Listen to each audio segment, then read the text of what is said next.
McConey. Okay, I know the house.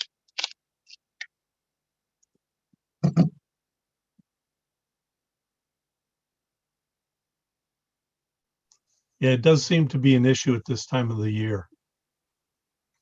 Yeah, well, I mean,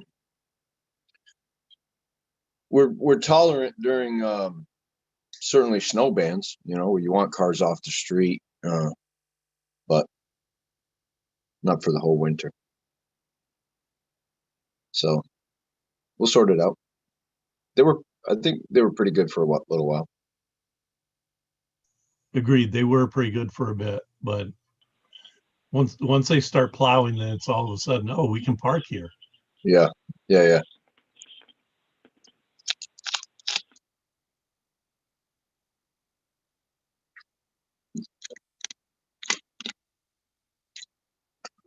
You're muted, Moran. Can you hear me now? Can hear you now, yes. Okay. Hello. This is a big agenda. Got a lot to get through.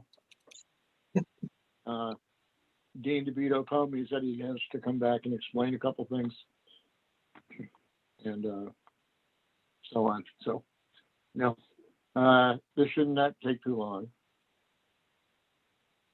Ellie had an appointment that just ran a little late, so she said she'll be hopping on, just so everybody knows. What's that?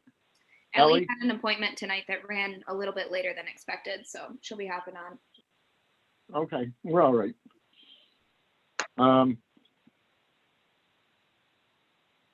We have Scott, PJ, Julie, Kelly, me, Megan, and Ellie. We have one item. We'll wait for Ellie to discuss it, I guess. It's pretty simple. We have no minutes, right, Lisa? Hello? Hi. Yeah, no minutes for this meeting. That's okay, great. Less the two. I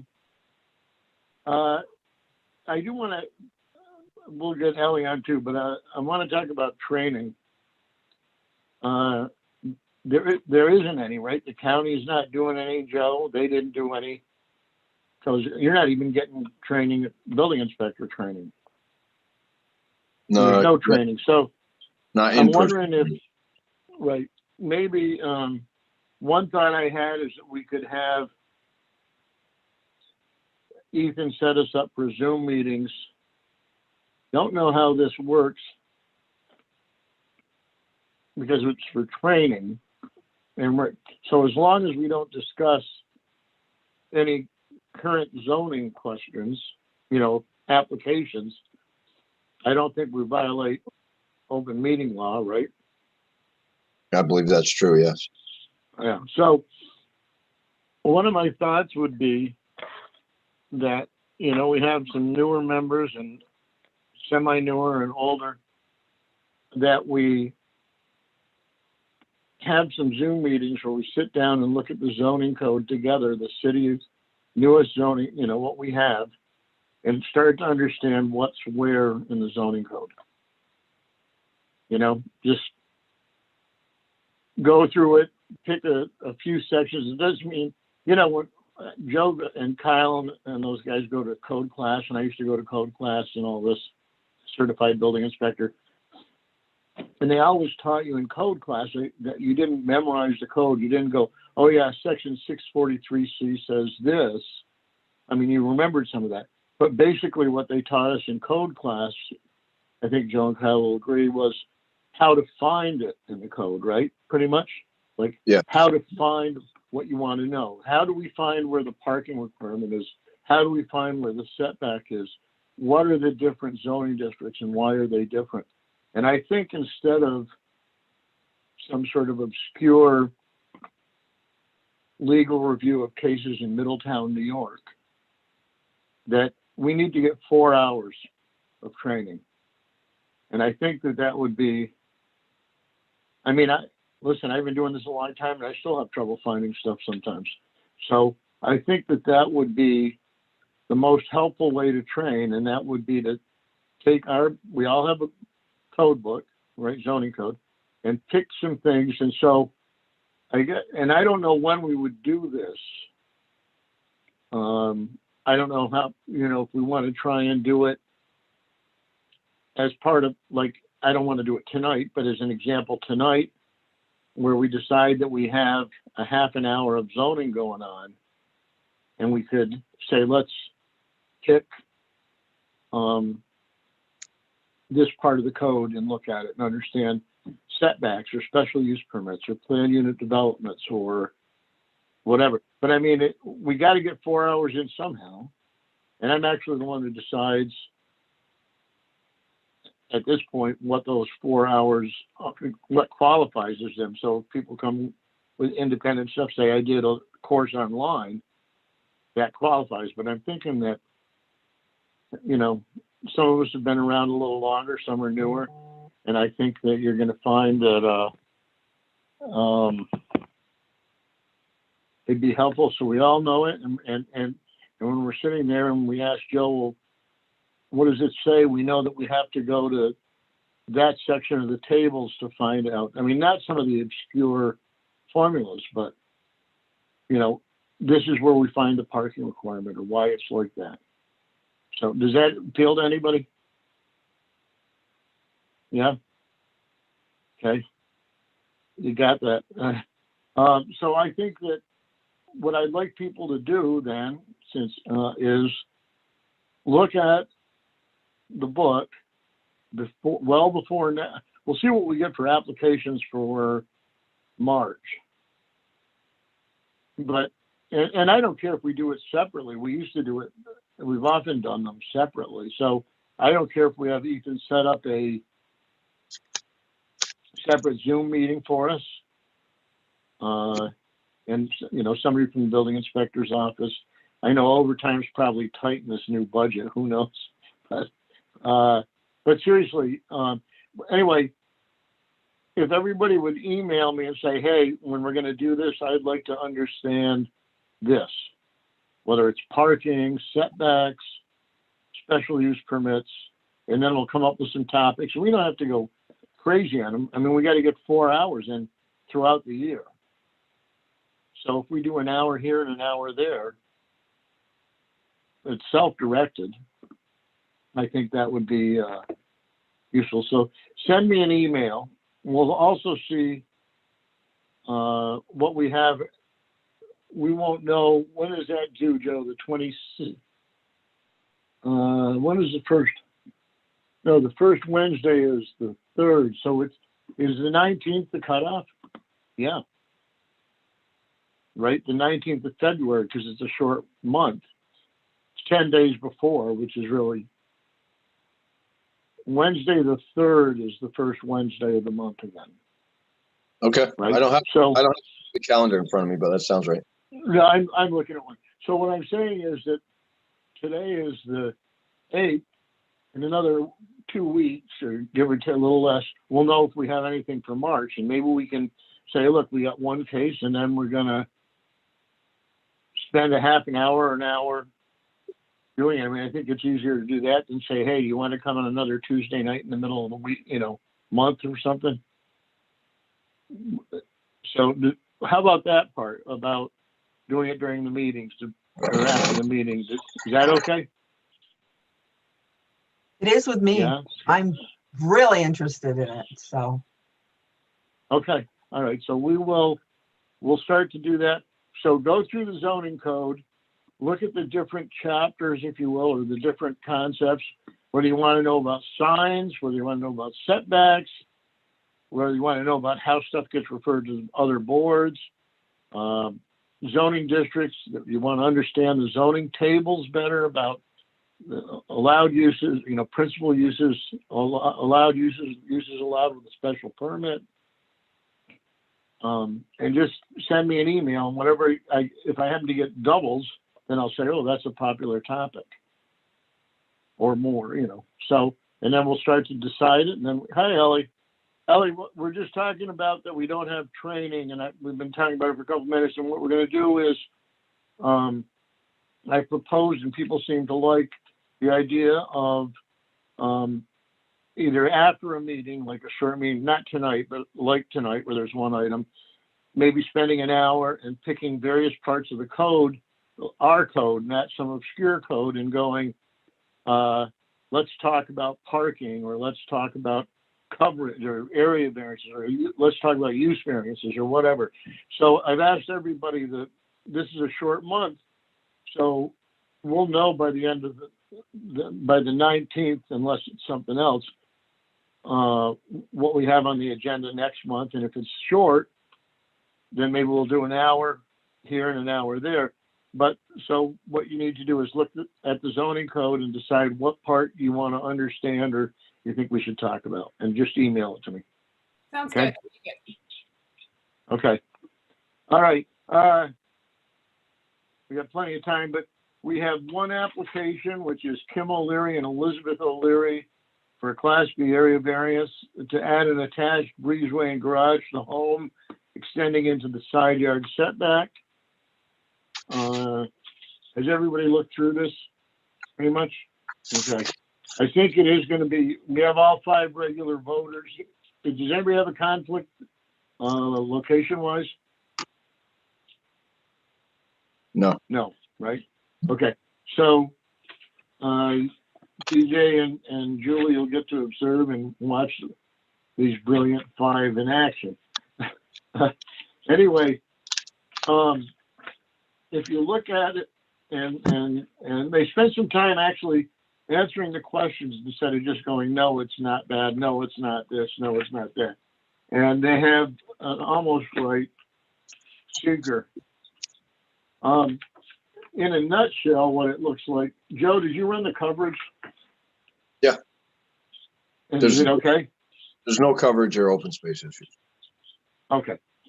So in a nutshell, this is a 60-foot wide lot, which means that since the requirement in this, this is R1, correct, Joe? Yes. Leonard, yeah. So the requirement in an R1 is 10 on one side, 50, and a minimum of 25 combined, which would seem to mean 15 on the other side. So the house is on a 60-foot wide lot, which is 80% of a 75-foot wide lot. So they're entitled to relief and only need to provide 80%. And that would mean that they would need 20 feet, which they met sort of before, except that one side is 5 feet, which should be 8. But the other side is 15. What she's asking for is 10 feet and 5 feet in a sense, but only really the 10 feet is for this garage. And if it was a detached garage, they could put it 5 feet away from the, make it bigger and put it 5 feet away from the property line in the back. It's not in the rear, it's not in the side yard, it's in the rear yard. And so she could make it bigger and she could move it closer to the property line. The reason she can't is because she wants a breezeway to be able to get into the garage, which makes total sense. And, you know, she supports about why it doesn't matter to either neighbor, hedges, or how far away they are, etc. We've had similar ones. The most recent one I mentioned to Joe today that I remember is on Brickerhouse Street, and it is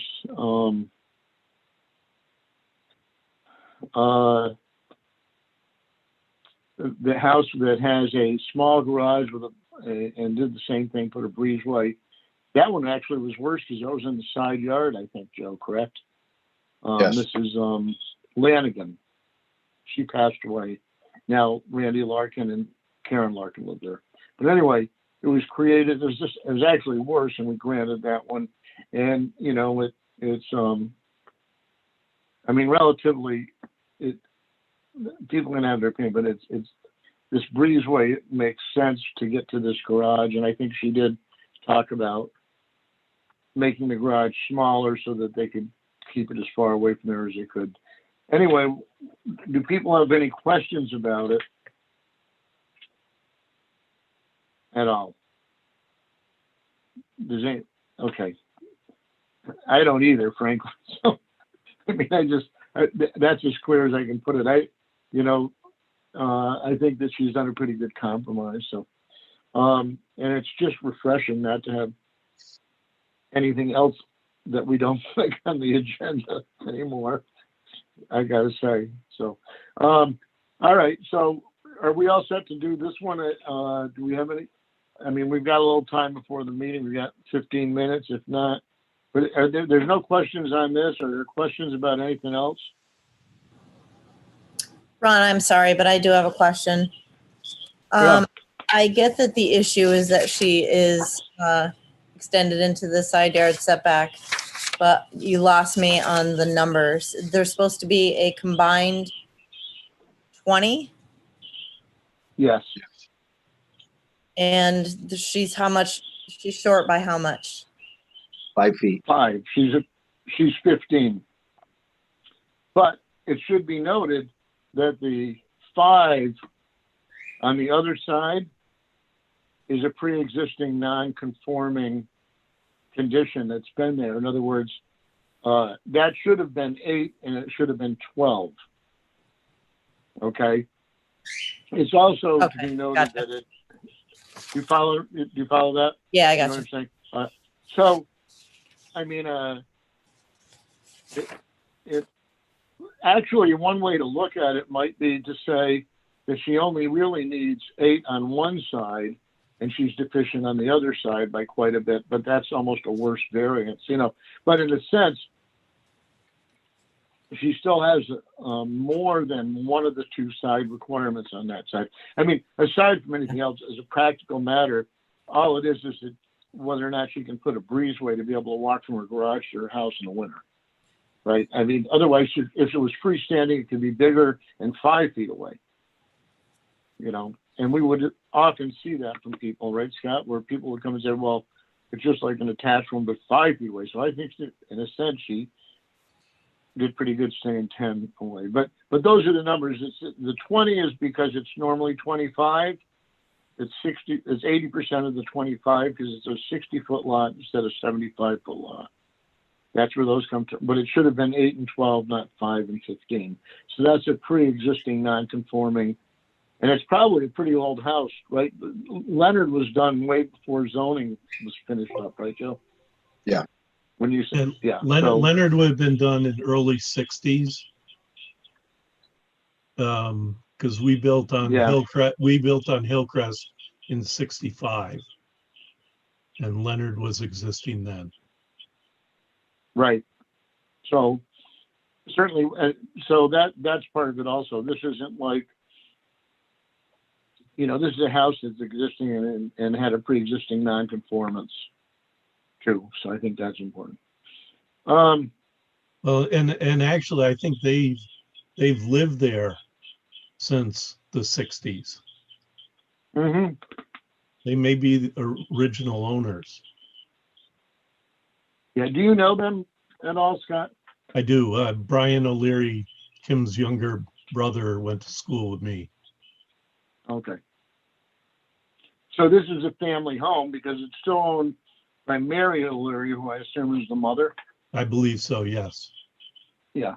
So, and just so if her kids went to school with you, she must be ancient, for gosh sakes. Don't start. I'm not old enough to get a vaccination yet. Yeah, I'm waiting for my second one, so that's okay. You're not old enough to retire yet, are you? That's the other question. I was at the vac site today. It was packed today. Yeah. Anyway, so we understand this one. We have no minutes. I don't think it's going to be too tough. I do want to talk about the fact that we went through some pretty long and brutal stuff for a while there. That was as trying as it could be, I would say. I don't think they're not done yet. Now they're fighting about the pilot or something. Well, not or something. That's what they're fighting about now. But there was some crap on social media about it, but it wasn't horrible, and it didn't last long. It was sort of the same small vocal minority, and I gotta say, people were when this whole thing about it being unanimous and when nobody voted no and all this. But I think that one thing I'll tell you is that I think that when it came to that final stuff, and we worked together as a board, we all had our compromises. Some people didn't care about the 92 spaces, some people did. But in the end, we stayed unified, and I think that was better than any vote not unanimous. I think that was a pretty good thing. Not that the planning board did that, nor do I care if they did or didn't, but I think that we showed board unity, and I think that was pretty important, you know. We may still there's still going to be fights about this thing, so who knows what people are going to say about us. And there's stuff about how our board let these names go down as contributing to the death of downtown, about our board and planning board. So I'm just telling you, I mean, it's right out there. So, you know, I'm on the enemy's page, so I get to, as they say, the prime enemy, not my enemy, but the prime's page. And yeah, so they, you know, it is what it is. Some people wanted nothing done. Some people wanted less done. I don't know what's going to happen there, honestly, but I think that we as a board conducted ourselves really well. We hired our attorney. It was not inexpensive for the city, although I think they spent other money places, but I think we did. I don't see how anybody can fault us for how we handled that and our final decision. You know, I mean, I thought about it a bit, whether I agreed or didn't agree that it should happen or liked it or didn't like it or anybody did or didn't like it wasn't the issue in the end for us. I think we got the best out of them that we could get within our jurisdiction. So, you know, I mean, we were at that for how long? They applied in really December of 19. They started, and I had meetings with Joe and them. What, Joe, in June or July or something of 19? Weren't we upstairs? Yeah, something like that. And so, you know, and it went a long way from, you know, oh, it's a planned unit development, we can do whatever we want, to what we finally ended up with them, which I think we made some significant changes, setbacks, and some other stuff. I'm not totally thrilled with it, but I think we did the best we could within our jurisdiction, you know. So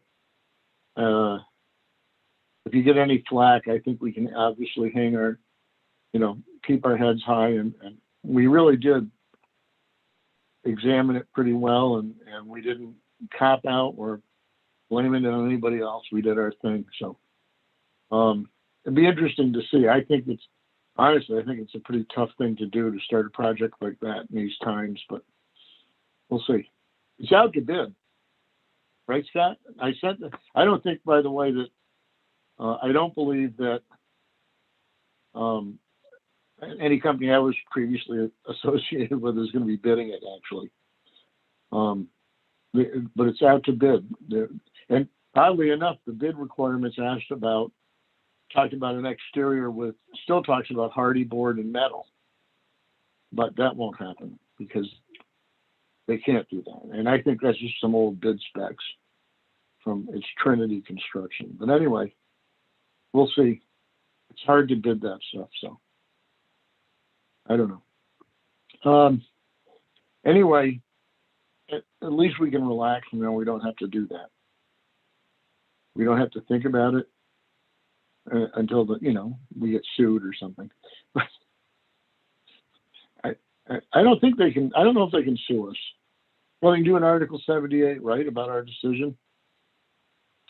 But that's just, I think the rights to that are just about up. Isn't that 30 days, Joe? I don't think that's even 60, right? It's 30 days from when I signed it, if I remember. So I think we're pretty, it took us a little while to get it signed after it was, well, when was that? The 19th? 18th? 19th, right? So, sitting there. All right, I guess are we gonna go to the other meeting now? Does anybody have anything else for the pre-meeting?